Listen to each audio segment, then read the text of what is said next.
Hi everyone, this is me angel. और आज की वीडियो में मैं आपके साथ स्ट्रैटेजी शेयर करने वाली हूँ for SST that will help you in scoring good marks in your class 10th SST board exam.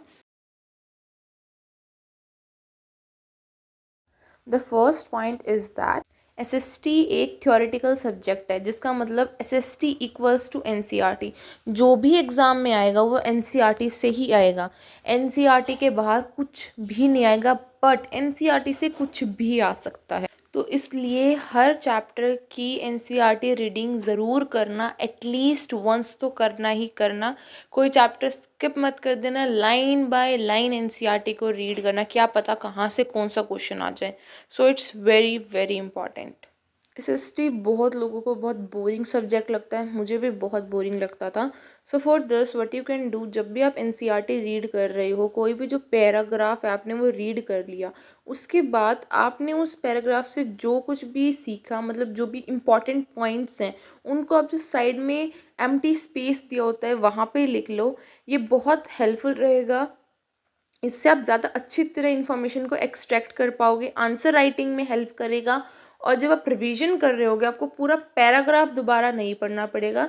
Just you can read the points that you have written at the side, helpful for quick revision. To make it more interesting what you should do is, जब भी आप कोई भी paragraph पढ़ रहे हो, उसको इस पॉइंट ऑफ व्यू के साथ पढ़ो कि यहाँ से क्या क्वेश्चन फॉर्म हो सकता है, यहाँ से कौन सा एमसीक्यू आ सकता है, यहाँ से क्या 3 मार्कर आ सकता है, 5 मार्कर आ सकता है।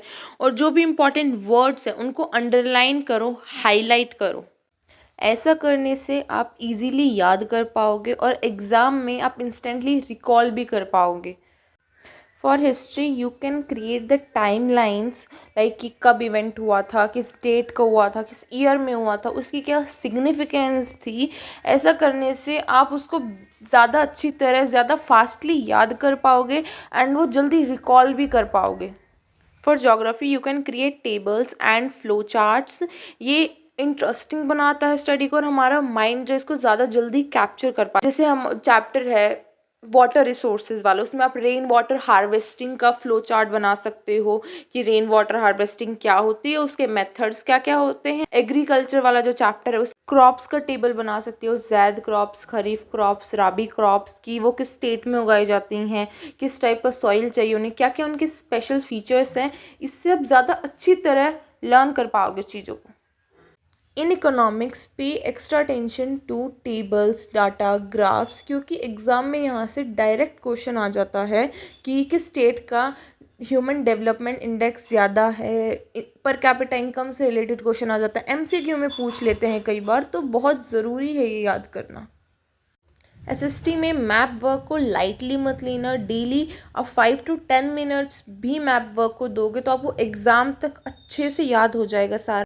जो एनसीईआरटी में ब्लू बॉक्सेस दिए होते हैं उन्हें अच्छे से रीड कर लेना, क्या पता वहाँ से क्या क्वेश्चन आ जाए, क्योंकि वहाँ पे कई बार ऐसी इन्फॉर्मेशन दी होती है जिससे हम लोग इग्नोर कर देते हैं, बट वहाँ से क्वेश्चन आ जाता है एग्जाम में।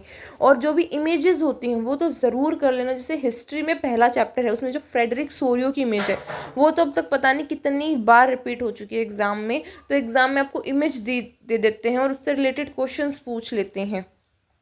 One of the most important tip is practising PYQs। जब आप लास्ट 6 to 7 years के PYQs प्रैक्टिस करोगे, आप देखोगे कि क्वेश्चंस रिपीट हो रहे हैं, वही सेम क्वेश्चन इस ईयर में पूछा गया है, अलग अलग सालों में सेम क्वेश्चन पूछा जाता है। जस्ट द डिफरेंस इज उसकी वर्डिंग्स चेंज कर देते हैं, क्वेश्चन वही होता है, बस उसको थोड़े एक न्यू स्टाइल में पूछ लेते हैं।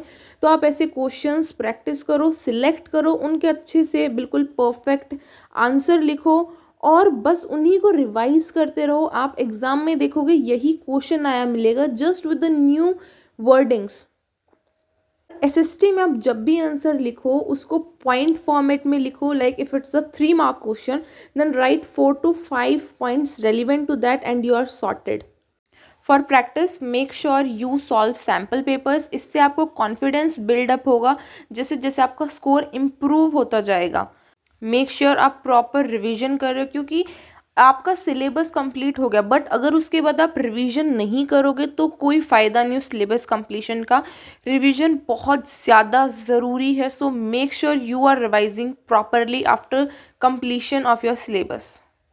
बस गाइज इतना फॉलो कर लोगे ना तो एसएसटी में आप 95 प्लस तो गारंटीड ला सकते हो, और थोड़ा एक्स्ट्रा एफर्ट करते हो तो 100 आउट ऑफ 100 भी ला सकते हो।